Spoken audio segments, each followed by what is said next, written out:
Compton, you can see him, Arthur Holly Compton. So he's an American scientist. Okay, so he got the Nobel Prize for his effect, that is Compton effect. He has explained on the basis of quantum theory, that is particle as a photon. Okay, so photon has no mass, no charge, neither it is affected by the magnetic or electric field. Keep it in mind. Photon does not have any mass, neither charge, isn't it? And it also ineffective by the magnetic and electric field. Keep it in the mind. Now, what the phenomenon Compton says, isn't it? So basically in photoelectric effect, we have chosen a diagram there, a metal surface and an incident light. So what happens when an incident light falls on a metal surfaces? What happens? Absorbs the energy, the electron get knocked out. But coming to the Compton is observed that, so when a high frequency of photon is incident on a metal surface, what happens? Along with the electron, there is a scattered photon also, isn't it? Okay, not only with the electron, so there is a emission of photon. That photon is called scattered photon. Okay, so why this happens? And one thing interesting, he has observed that the scattered photon wavelength is higher than the incident photon. You're getting? Okay. The wavelength of scattered photon after emission is higher than the incident photon. So how it is possible? This is a very interesting phenomenon that is Compton has given his investigation in his experiment. Okay, and he also calculated one formula, that is the wavelength of the scattered photon minus the wavelength of the incident photon is equal to h by m naught c into 1 minus cos theta. He has theoretically proved that. Okay, and he also performed the experiment for that one. So when the two values are comparable, we can say that his phenomenon is correct. Okay, now let us proceed for that one. So let me have what is Compton effect. Just now I said na, when an incident photon is strikes the metal surface, a scattered photon along with the electron is ejected from the metal surface, isn't it? Now here, when a scattering of high energy photon by a free charged particle results an increase in wavelength between the scattered and the initial photon, what I have said, okay, then it is called Compton effect, isn't it? It is also known as Compton scattering. The scattered one is nothing but scattered photon. Okay, so one of the important here is he has assumed to be that the Compton effect is an incoherent and inelastic scattering of a photon by an elastic collision with the electron, in which both relativistic energy, that is energy and momentum, are conserved. That means we are considering law of conservation of momentum and law of conservation of energy. Taking these two concepts, you have derived, he has formulated a Compton wavelength. He has given a formula, that is Compton wavelength, or we can say it is a Compton shift, isn't it? So let us derive that. What is Compton wavelength and what is Compton shift, isn't it? He has formulated some formula regarding the Compton effect based on the particle assumed to be as a photon, isn't it? Photoelectric effect and Compton effect gives the about the particle as a photon, right? So here the Compton effect also results, that is loss and absorption of radiation. Both it will be occur. Attenuation means loss, isn't it? And also absorption of radiation. Okay. And what is Compton shift? Just now I said na, the difference between the wavelengths of scattered photon and incident photon is known as Compton shift, isn't it? That is called lambda 1 minus lambda naught, that is delta lambda, we call it as, that is called Compton shift. So let us see what is the formulas we have that one. Okay, now let me have the experimental. Excuse me, sir. Yes. Sir, Akhil is trying to join since the class started. I'll let him jam later. Okay, no problem. No recommendations, please. Right. Okay. Here, coming to the Compton experiment here, what we have here is, so you have a beautiful experiment here, right? You can have the setup, a simple setup. So you can have here,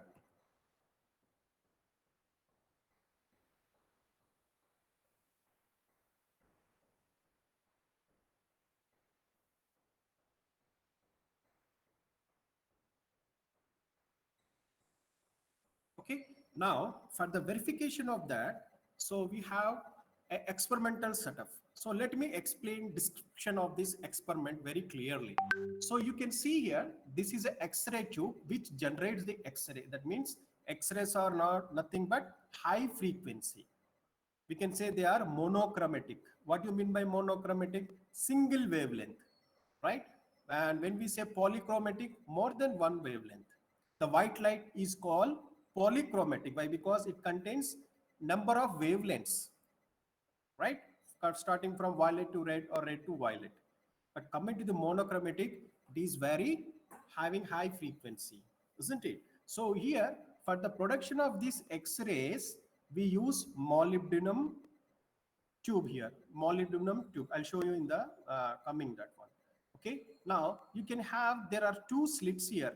So what these slits gives is about that. So these slits are used to send the X-rays. See how the X-rays get scattered in all. But coming to this collimeter, we call it a collimeter slits. They used to send the X-ray tube just like a beam, just like a beam. Okay, so these X-ray beams are strikes a graphite target. Just in photoelectric effect, we assume to be it is a metal surface. But particularly in Compton effect, he has chosen graphite. So graphite is nothing but it contains carbon atoms. Most of the carbon atoms are present in the graphite target. So what happens if this X-ray strikes the carbon atoms inside? Let us see in the next slide. Okay. So what happens? He has chosen a graphite target which contains carbon atoms and get scattered one. See here. According to Compton effect, what happens when a photon strikes a metal surface? It get scattered photon and can electrons is up. So scattered X-rays contain some photons that were absorbed by this X-ray detector. What is the duty of this detector is to measure the wavelength, the scattered wavelength. Okay, so it can rotate up to 180 degrees. See here, every scattered ray will be recorded in this X-ray detector, isn't it? It measures the wavelength what is scattered, isn't it? So whatever the rays are scattered in this, it collect each and every wavelength. Okay. Now, once you choose that, this is the axis of the X-rays where it is called unscattered X-rays. So you can have an angle theta. This is the scattering angle. Theta is nothing but scattering angle.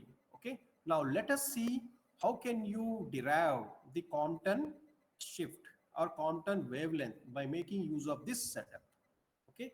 So let me have that one.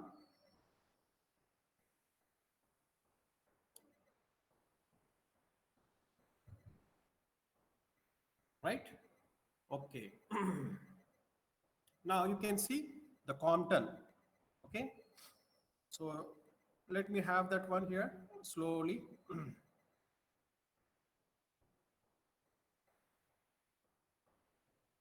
Okay.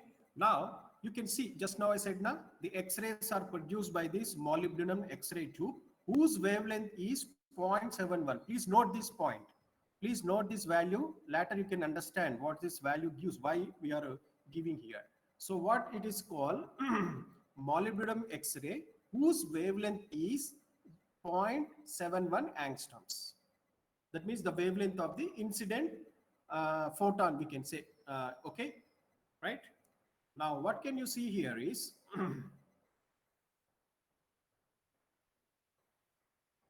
Okay, this is a graphite target. What we have, it contains carbon atoms. Okay, so when this X-ray photon is considered, you get scattered all the way. The X-rays get scattered. These scattered will be collected by some detector, isn't it?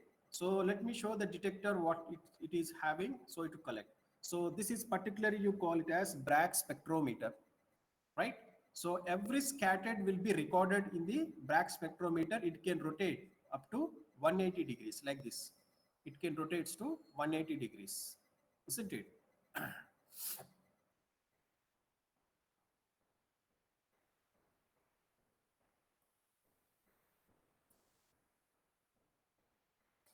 See how it rotates?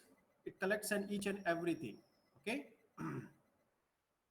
So here, let us say the X-rays falls here. Okay, scattered, it is collected. Okay, now let me draw a line for this one, isn't it? The scattered one with an angle theta, isn't it? So this is the, let us assume the incident wavelength is nothing but lambda naught and the scattered wavelength is lambda 1. Okay, this is the scattered wavelength, that means photon, isn't it? So making an angle theta with the unscattered X-rays. See here, this is the unscattered X-rays, this is the scattered X-ray. So we have a theta with that one. Okay, so he has formulated by using this one. So we can say that the difference between the incident photon and the scattered photon is nothing but Compton shift. The Compton shift will be written as h by m naught c into 1 minus cos theta, where h is nothing but Planck's constant, whose values is how much? What is the value of Planck's constant? 6.626 into 10 power minus 34 kg meter square per Kirti second. is present in the class. Kirti is present in the class. Dinakar, are you there? There, sir. Dinakar.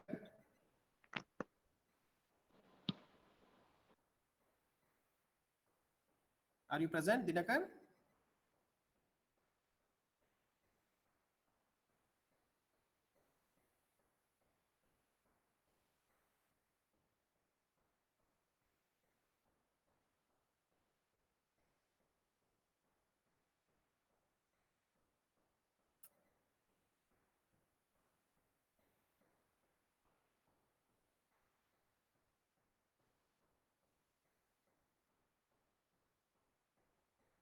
Rule number 2111.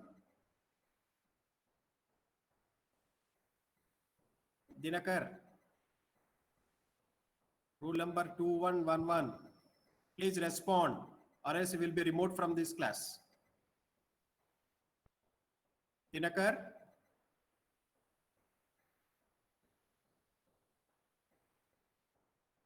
Yes, sir. Best fellows. No use of that. Ramakrishna. 2203. Ramakrishna. Yes, sir. Are you there?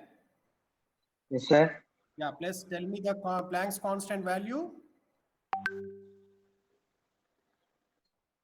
What is H? Basically, you know what you understand. What is H? H and Hyderabad. Huh? Yes, sir. Ah. Yes, sir. Planck's constant. Yeah, what is the value of that Planck's constant? Uh, Just now she said, na, your class CR. I didn't hear, sir, properly. Yeah, what is the value? It is new to you? No, sir. Ah. What is the value of Planck's constant? 6.6 in 10 power minus 34.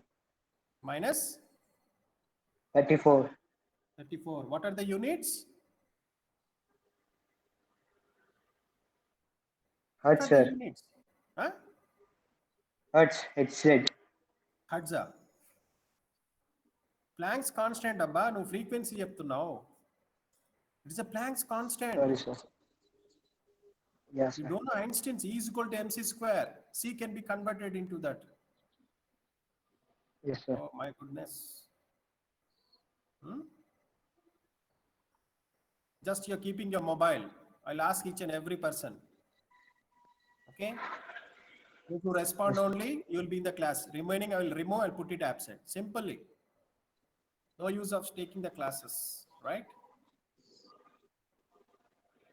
Subhash, are you there?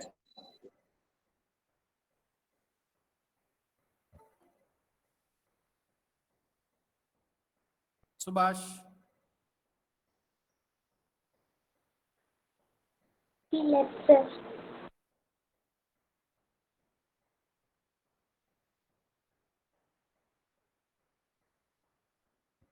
okay, I'll come back. I will come back. Okay. Now, so you can have here, this is the equation what he has formulated, isn't it? So lambda 1 minus lambda naught is equal to h by m naught c into 1 minus cos theta, where theta is nothing but scattering, isn't it? Okay.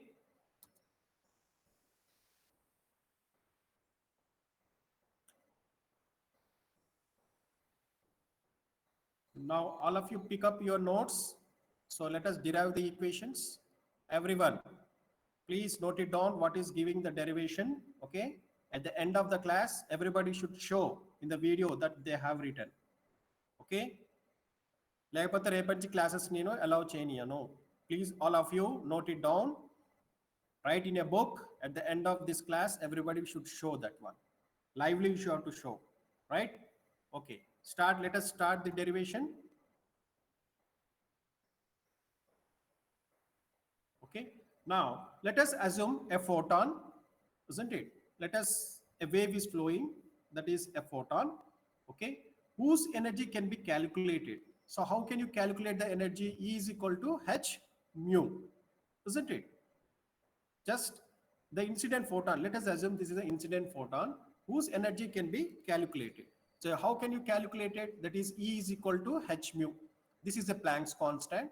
So this is the frequency of the photon what you are generating. Okay, so that can be written in terms of wavelength. So how can you write? H by c by lambda. Okay, now you know the value, that is 6.626 into 10 to the power of minus 34 into, this is the velocity of light, by what is the wavelength you are using initially, just now I said now 0.71 angstroms, convert into meters, that is 10 to the power of minus 10. Okay, so this is the energy what you got is 1.74 into 10 to the power of 4 electron volts. So this is the energy of the incident photon what you have, isn't it? It is most greater one, highest value you can have, that is 1.7 into 10 to the power of 4 electron volts. Please note it, this one, all of you. I'll give some time. Everyone, please note out this down.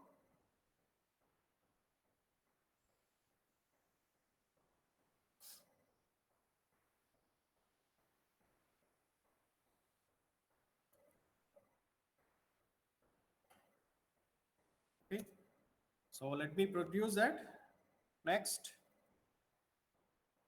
Yeah, so this is a carbon atom, this is a graphite where carbon atoms are present. So what happens, a incident photon is absorbed by this electron.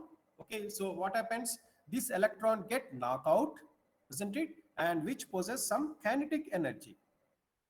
So how it possesses kinetic energy, and along with it can have a photon, that is scattered photon is ejected out.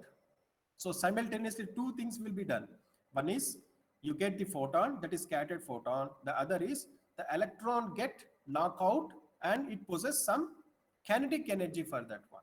Okay, now let us see that one. So this is the scattered photon and this is the ejected electron. Okay, so the kinetic energy is K, represented by K. So here what happens here, the energy is transformed to the electron. Okay, this is get knocked out, which achieves some kinetic energy. Okay, so where P is nothing but ionization potential. Okay, you have first ionization potential, second ionization potential, third ionization potential. The first ionization potential of the carbon atom, you can have this one, that is 11.26 electron volts. So which is much less than the energy of this photon. So what is the energy of this incident photon just now? What is the energy of this incident photon? Just we calculate energy of this photon. 1.748 into 10 1.74 into 10 to the power of 4 electron volts. So what about this first ionization of the carbon atom? 11.26. Which is greater? This one is greater, na? Incident photon. It is a power of 10 to the power of 4 electron volts. So we can neglect this one. Why? Because which is less energy, this is no use of that one. So let us, for comparison, we are writing here. Okay. Now what happens here is, so this is scattered whose wavelength is greater than this incident photon, isn't it? What Compton has investigated that the scattered photon wavelength is higher than the incident photon. Okay, so that's why we can neglect. Why? Because energy of the first ionization potential of the carbon atom is very less as compared to initial photon. So you can neglect this one. So let us take this 2. Okay, now let us derive that one. So what to derive? Just now we have given the relativistic energy and momentums are conserved. Okay, so here this is called lambda naught. This is lambda 1. So how can you say that is less energy, less frequency, higher wavelength? Okay, this is a flowchart what we follow from our primary classes. Less energy, less frequency, higher wavelength. So that's why the scattered photon wavelength is much higher than the incident photon. Okay, now let us consider the law of conservation of momentum. Okay, now let me have the law of conservation of momentum. For that, let us have derived this one. See here, so I'm taking this. Okay, so this is called before collision. So let us assume a photon of wavelength lambda. Let us assume a photon of wavelength lambda whose energy is E naught and momentum is P naught. This is before collision. This is called photon. Okay, right?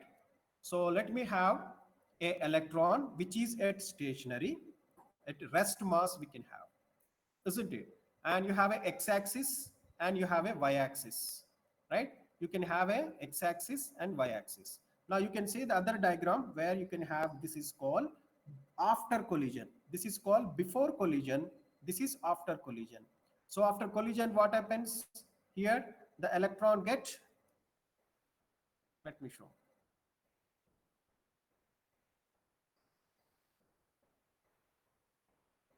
Okay, so after collision, what happens?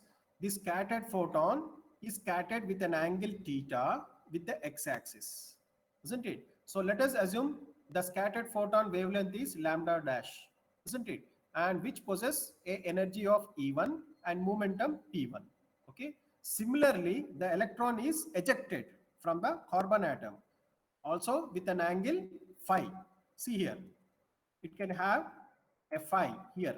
Okay, so where k is nothing but energy of the electron, where p is nothing but momentum of the electron.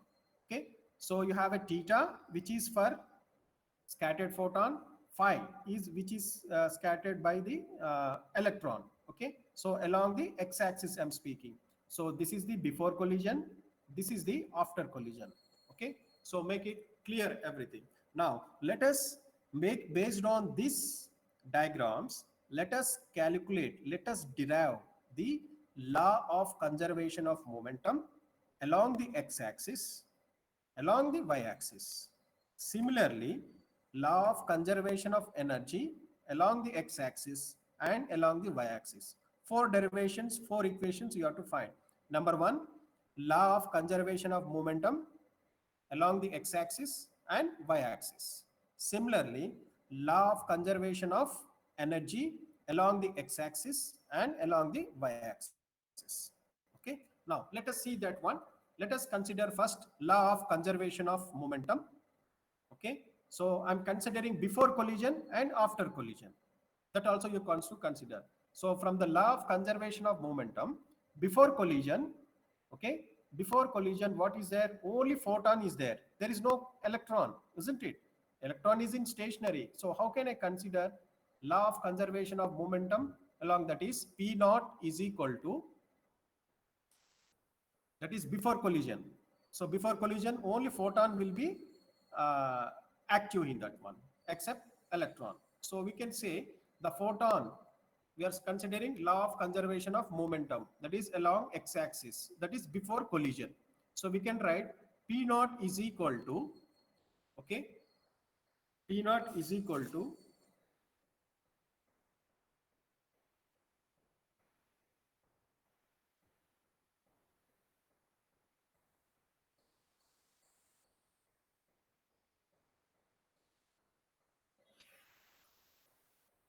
one minute.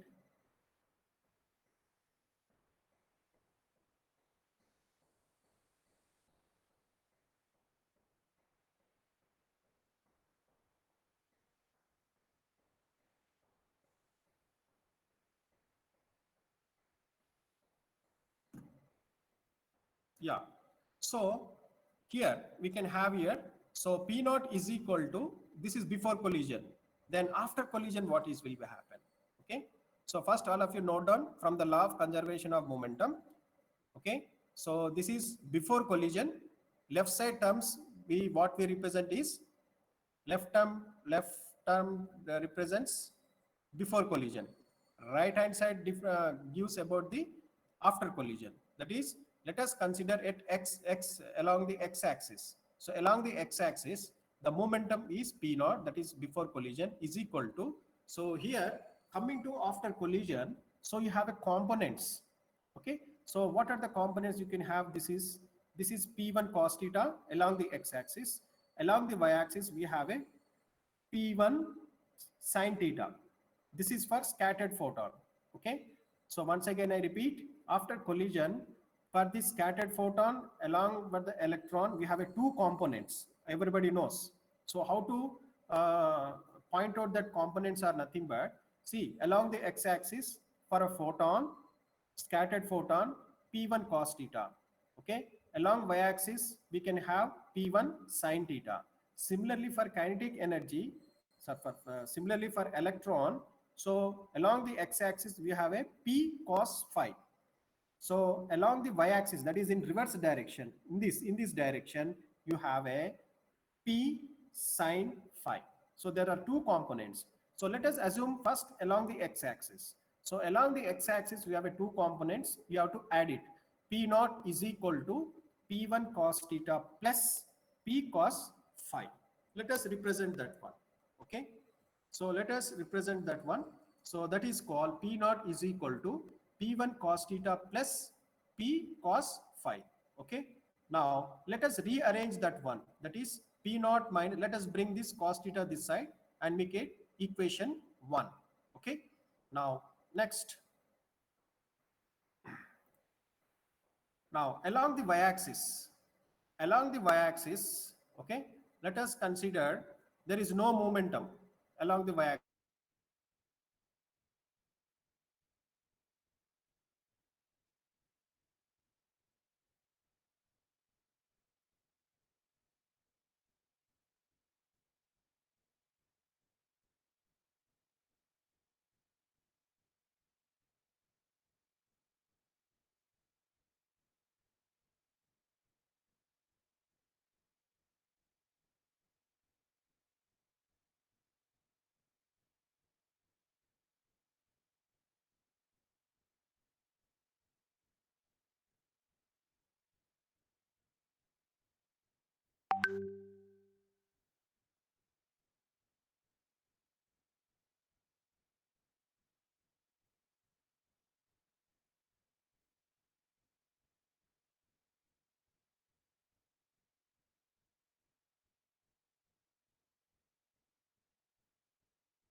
please all of you copy this diagrams and the equation.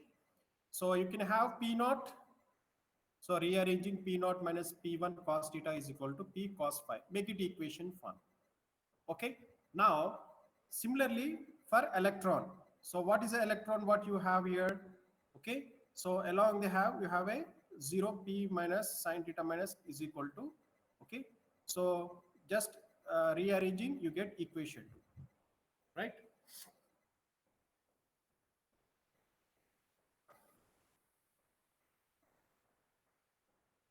Okay. So how you got this equation is, isn't it? Let me explain this one. Okay. So here what we have, it is along the y-axis. This is along the x-axis. This is along the y-axis.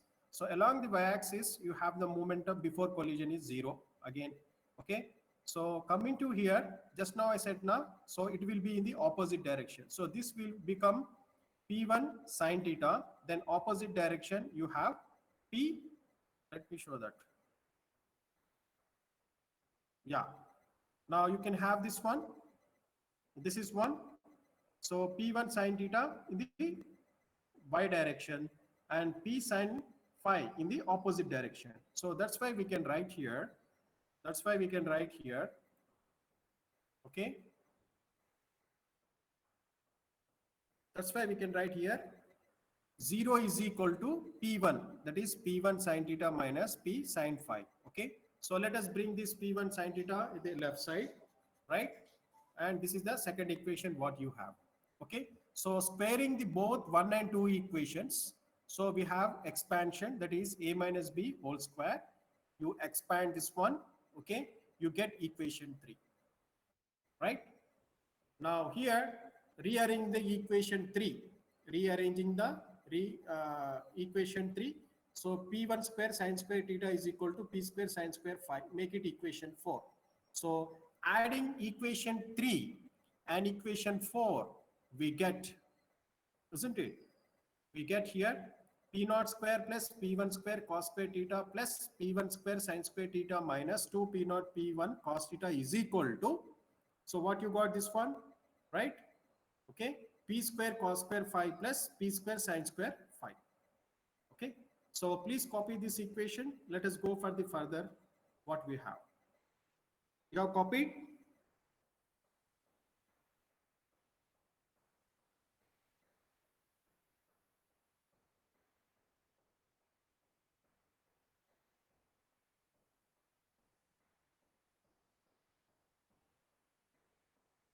Are you there in the class, everyone?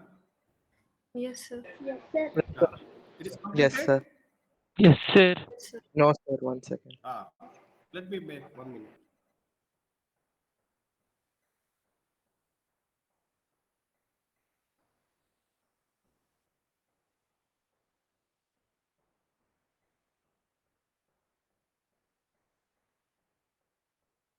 Yes, sir. Finished. Right. So let us proceed for the next equation, right? So make it equation 5, isn't it? What you solve here, equation 5 you got. Okay. So what you got? P naught square plus P1 minus, that is equation 5. Okay. Please copy the equation 5 also. Just is all mathematical. So let assume now law of conservation of total energy. That is law of conservation of energy. So here what we do is, let me have, okay. So here law of conservation of energy. So here before collisions, isn't it? Okay. So here according to Einstein's theory of relativity, okay, so you get these equations, isn't it? So this is the before collision and this is the after collision of the energy what you have here. Okay, so K is nothing but kinetic energy of the electron. Okay, and m naught is nothing but rest mass of electron. That is rest mass of electron, isn't it? So keep it in mind, where P is nothing but momentum of the electron. Okay, so m naught is nothing but rest mass of the electron. So making use of these equations, isn't it?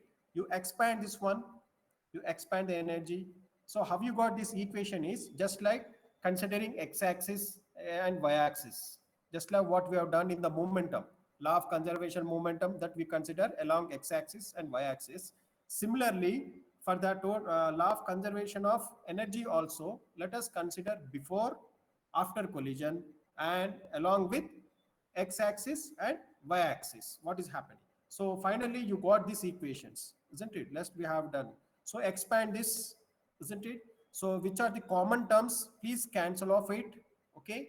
Then rearrange the equations, isn't it? So you can have here bringing the c square, the other side, isn't it? So what you get finally, okay? So you got equation, okay? So you got equation 5, isn't it? And equation 6, isn't it? Okay. Now, so rearranging that equations, what we have here, now copied this one.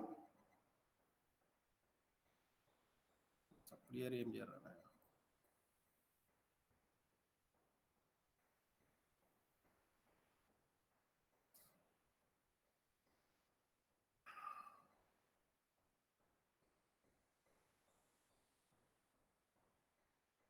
Okay. Please, all of you copy this one, equation 7 also. You get clear idea, 5, 6, 7. Okay, continuous you get. So copy this 7th one. So what you take, k by c whole square plus 2k m naught is equal to p square. You make it equation 7, right? So here, what you get is, see here, you got equation 5, 6, 7. So putting the required values from equation 5, isn't it? Equation 5 and equation 6 to equation 7. Okay. So what are the values you have here? Okay. So P naught minus P1 square plus 2 km is equal to P naught square plus P1 square minus 2 P naught P1 cos theta. Okay. You expand this one, P naught minus P1 whole square, expand this one, right? So you cancel off which are common terms, right? So bring the rearrange the equations for the easy simplifications, right? Finally you get this one, C m naught into P naught minus P1 is equal to P naught P. Okay, you bring this one the other side.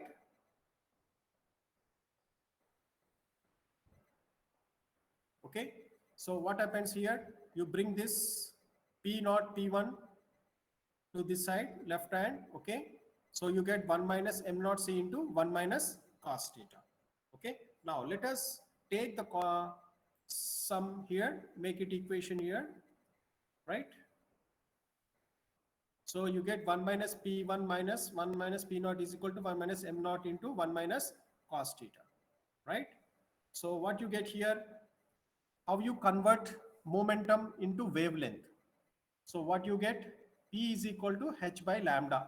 Okay, so we have a P1 that is lambda dash. Lambda dash is nothing but scattered photon, the wavelength of the scattered photon by h minus lambda by h.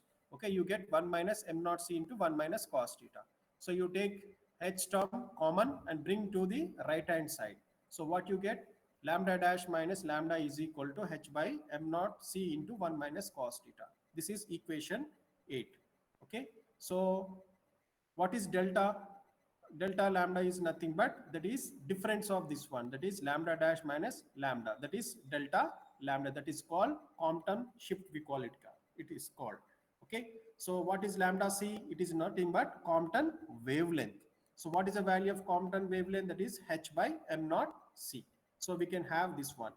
So we have a delta lambda and delta c. Delta c is nothing but Compton wavelength. Delta lambda is nothing but Compton shift. Okay, so you have a delta lambda is equal to what is most important, what you have here.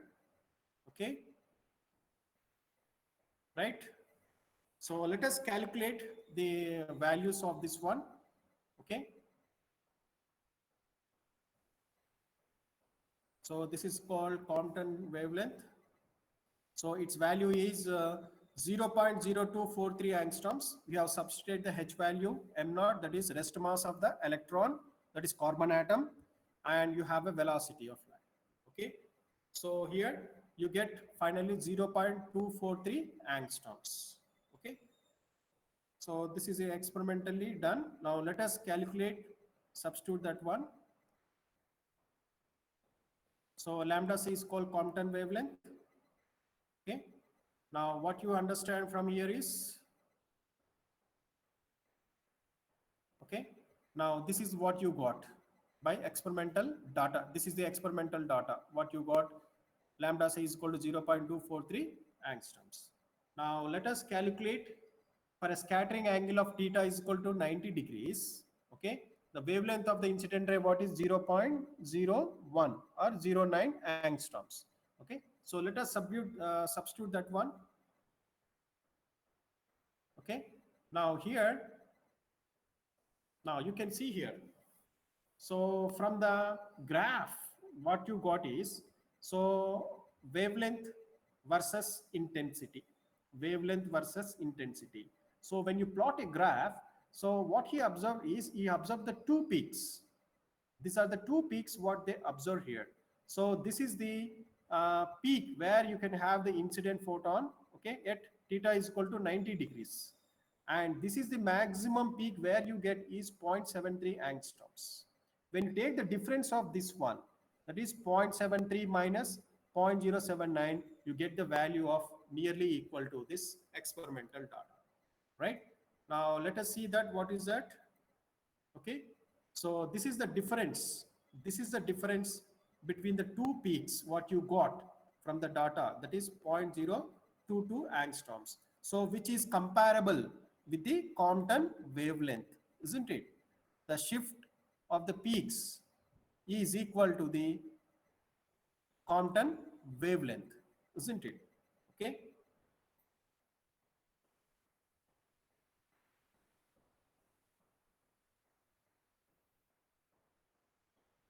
Okay, so this is the where you got here is, okay, the experimental data which is done by the Compton effect. Okay, so keep all of you mind this, remember this very important formulas where you get. Okay, and what is lambda c is nothing that h by m naught c. So they may ask in the examinations, so where is most important, so describe the Compton effect, and correspondingly they ask for the solve the problem.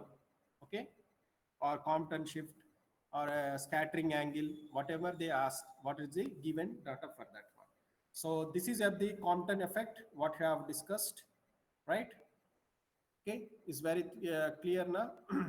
So I'll send you this PDF format. I don't know how can I send. Huh? So how your teacher sends the material for you? Yes, sir. No, how your teacher sends the WhatsApp. study material to you? అంటే WhatsApp లో పెడతారా, mail Sir, పెడతారా? send me, sir.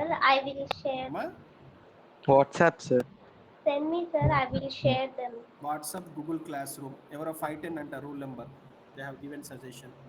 So I'm not the regular teacher, but I have a notes, I will circulate. Okay, so I know your mail IDs. I'll send to that your email IDs. Basically I use Google Classroom in my classroom, so every material will be posted for the section I follow that one. Okay, so what your teacher follows, it is up to you, but I'll send what I'm dealing with your quantum mechanics. Each and every topic I will send you the PDF file. Okay, all right. Okay,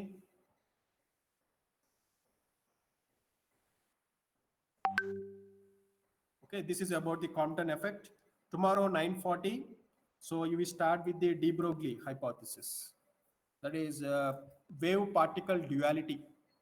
Okay, so far we have discussed the Compton effect and photoelectric effect. Now let us discuss that particle sometimes behave, some matter behaves sometimes a particle as well as wave. So how it is possible? In tomorrow class we will discuss about the what is that wave particle duality. Okay, and we have some equations for that one, and also we have the de Broglie hypothesis. and Davison German experiment and uncertainty principle. Okay, tomorrow get ready for that. Okay, and one thing what have studied tomorrow, please go through that one. Okay, so make prepare for that one. Don't simply listen. Okay, this is not a TV news. Huh? So let us have the attendance first.